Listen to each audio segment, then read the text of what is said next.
I'm Susan Meredith. I am an engineer, I am an educator, and I am an environmental author of an award-winning book, Beyond Light Bulbs, Lighting the Way to Smarter Energy Management. So I'm very knowledgeable on this topic.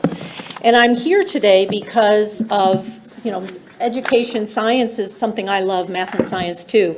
And I would assert that everybody here knows math and science, even if you're not an engineer, because you live on this planet. And just like you can speak a language before you can read and write, you know math and science because you live it. And so you might learn the language later on, but you know it.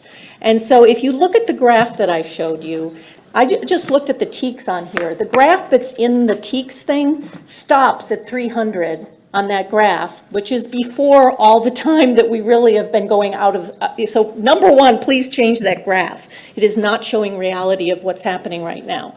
So the graph is showing that there's no doubt that the normal variation hasn't happened. Perfect science topic to teach.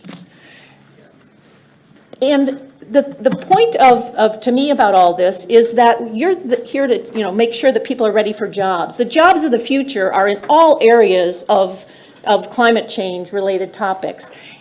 The other main thing I want to talk about is the either-or-ness of our society right now. It's physics. Everything's physics to me. If you say left and right in a tug of war, you go nowhere.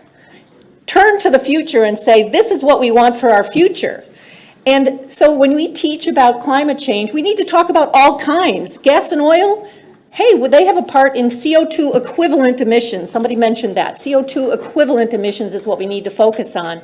Gas and oil is just as important as, in sequestration. Those companies know that. So it's teaching about don't restrict any teaching on climate change. And one more thing I want to say, because somebody said something about religion. God is the ultimate engineer.